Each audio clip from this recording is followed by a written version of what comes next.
लालची सास ईमानदार बहू। सुंदरपुर नाम के गांव में एक सुशीला नाम की औरत रहा करती थी। उसको एक बहू थी जिसका नाम था राधा।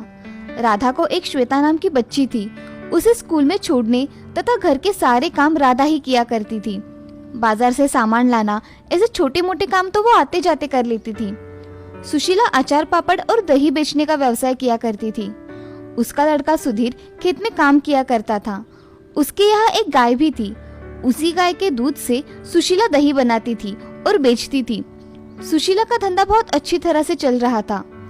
उसके यहाँ एक दिन गांव का एक आदमी आता है। वो सुशीला से, सुशीला बहन, मुझे तुमसे कुछ काम है, जरा बाहर आना। अरे रघु भाई साहब, आइए ना, इधर कैसे आना हुआ? बहन, मेरे बिटिया की शादी है तो मुझे 5 किलो अचार और 5 किलो पापड़ लगेंगे। मिलेंगे ना शादी तक? हाँ, मिल जाएंगे। दही भी अच्छा है मेरे घर का, मेहमान उंगलियां चाटते रह जाएंगे। हाँ, वो तो पता है बहन। दही में शादी के दिन लेकर जाऊंगा, ठीक है? ठीक है भाई साहब, आपके पापड़ कल ही बना के रखूंगी और अचार भी साथ में बनाकर रखूंगी। आप कल आकर लेकर जाना। ठीक है सुशीला बहन, ये लीजिए आपका एडवांस। मैं कल आकर अचार और पापड़ लेकर जाऊंगा। जी। ऐसा कहकर रघु वहाँ से चला जाता है। रघु जाते ही सुशीला काम करने लग जाती है। उसके पास अचार था मगर उसे पापड़ तैयार करने थे, वो भी एक दिन में। इसीलिए वो जल्दी जल्दी में पापड़ का आटा बनाने के लिए लग जाती है और वो उस दिन राधा की मदद लेने की सोचती है। सुशीला राधा से, राधा। हाँ माँ जी। जरा इधर आना, मुझे ये पापड़ का आटा गूंदने में मेरी मदद करो। हाँ माँ जी, अभी आई। ऐसा कहकर राधा सुशीला के पास चली जाती है। राधा देखती है कि सुशीला पापड़ के आटे में मसाला थोड़ा कम डाल रही है। तभी राधा सुशीला से, माँ जी, पापड़ के आटे में मुझे लगता है कि मसाला थोड़ा कम हो गया है, थोड़ा और डालिए ना।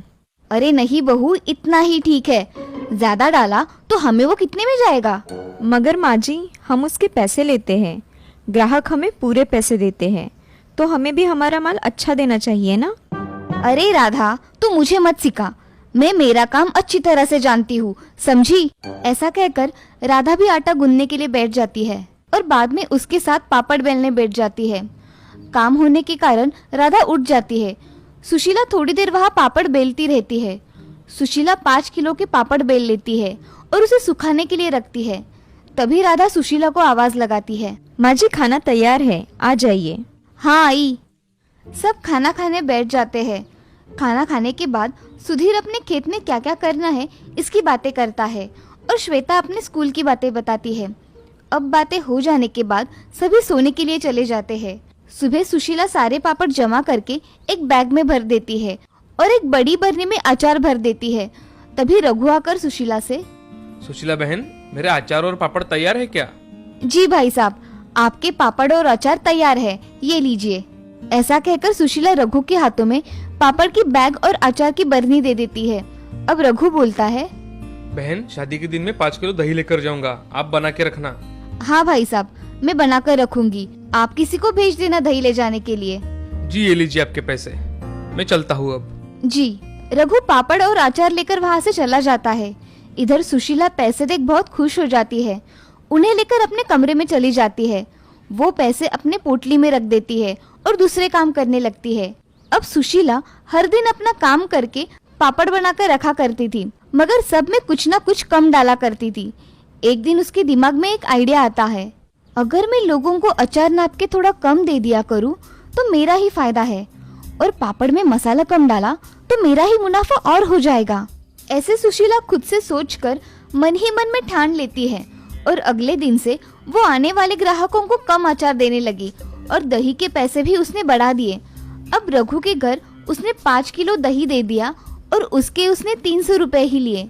तभी सुशीला का बेटा सुधीर उससे, अरे माँ, आजकल गाय दूध कम दे रही है, अगर तुम्हें कुछ दूध कम पड़ रहा हो तो बाहर से खरीद लेना।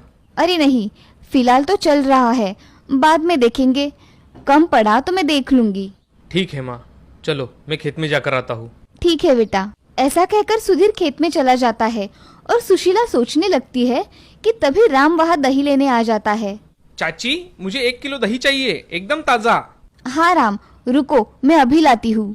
ऐसा कहकर उसके हाथ के डिब्बे में सुशीला 1 किलो दही लेकर आती है। तभी उस दही को देख राम बोलता है, चाची, आजकल दही में ज्यादा पानी आ रहा है। अरे बेटा, ये गर्मी का मौसम शुरू हो गया है ना, इसीलिए दही ऐसा होता है। अच्छा चाची, ये लो पैसे, अब मैं चलता हूँ। हाँ ठीक है। सुशीला पैसे गिनती है और खुद से बोलती है, इसे कम पैसों में दही भी अच्छा चाहिए। कौन यहाँ इतनी ईमानदारी से धंधा करता है, आया मुझे सिखाने वाला। ऐसा कहकर सुशीला घर में चली जाती है। उसे सुधीर की बातें याद आती है कि दूध कम पड़ गया तो बाहर से मंगवा लेना। वो फिर से मन ही मन में सोचती है, अगर दूध कम पड़ गया तो मुझे कुछ न कुछ करना पड़ेगा, नहीं तो मेरे ग्राहक कम हो जाएंगे। ऐसे ही दिन ब दिन सुशीला का लालच बढ़ता जा रहा था, मगर उसके बहू के नजर से ये छुपा नहीं था। सुशीला अचार कम देती थी, पापड़ में मसाला कम और अब दूध में पानी मिलाकर उसका दही लगाया करती थी। इससे ग्राहक शिकायत किया कर रहे थे।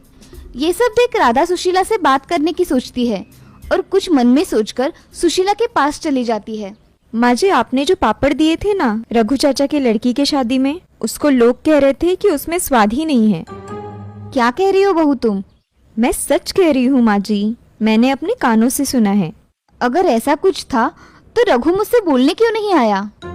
माँ जी, आपसे बोलने के लिए सब डरते हैं, इसीलिए कुछ नहीं कहते। मगर इसका तो परिणाम आपके धंधे पर पड़ेगा ना। इससे तो ग्राहक कम हो जाएंगे और अच्छे पापड़ ना मिलने की वजह से लोग दूसरे लोगों से पापड़ खरीद लेंगे। इससे आपका नुकसान हो जाएगा। और आपके हाथों में तो कितना स्वाद है ना माँ जी, आप कुछ मिलावट या कम ज्यादा मत कीजिए। पहले जैसे आप बनाती थी वैसे ही बनाइए। हाँ बहू, तुम सच कह रही हो, मगर महंगाई कितनी बढ़ गई है। माँ जी, आप थोड़े वस्तु के दाम बढ़ा देंगी तो चलेगा, मगर जो भी चीज़ हमारे यहाँ से जाएगी ना, उसका स्वाद लोगों के मुंह में बैठा रहना चाहिए। हाँ बहू, मैंने ऐसा कभी सोचा ही नहीं। मैं कम मसाला डाल पापड़ का स्वाद बिगाड़ रही थी। और माँ जी, आपको दूध में भी मिलावट करने की कोई ज़रूरत नहीं है। ये सोच रहे हैं कि इस गाय का दूध अगर कम पड़ रहा है तो हम दूसरी और एक गाय ले लेंगे, इससे हमें दूध की कमी नहीं होगी। इन्होंने मुझसे आज सुबह ही कहा। बहू, तुम सच कह रही हो। अगर ऐसा हुआ तो मैं अपना काम पूरी ईमानदारी से करूंगी और मेरे पदार्थों का स्वाद भी कायम रखूंगी। आप अब पैसों को लेकर मन में कभी भी लालच नहीं लाएंगी और मैं हूँ ही आपके साथ। हाँ, अब हम दोनों मिलकर अच्छा काम करेंगे और मुझे सही राह दिखाने के लिए तुम्हारा बहुत बहुत शुक्रिया। ऐसा कहकर सुशीला राधा के गले लग जाती है। आज राधा की वजह से सुशीला की आंखें खुल गई थी। अब उसे पता चल गया था कि उसे किस प्रकार से अपने ग्राहकों को सब बताना है और कैसे उन्हें अच्छे पदार्थ बेचने हैं। अब सुशीला के मन में लालच मिट गया था। ये देख राधा भी बहुत खुश हो जाती है। अब से सुशीला ग्राहकों को अच्छे पदार्थ देकर अपना नाम कर रही थी और लोगों के मुंह में तो जैसे उसके पदार्थों का स्वाद ही बस गया था। अब उसने बाद में बहुत नाम कमाया और ईमानदारी से अपना काम किया।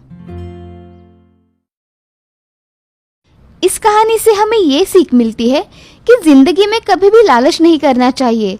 लालच से हम हमारा ही नुकसान कर लेते हैं। वो कहते हैं ना, लालच बुरी बला होती है।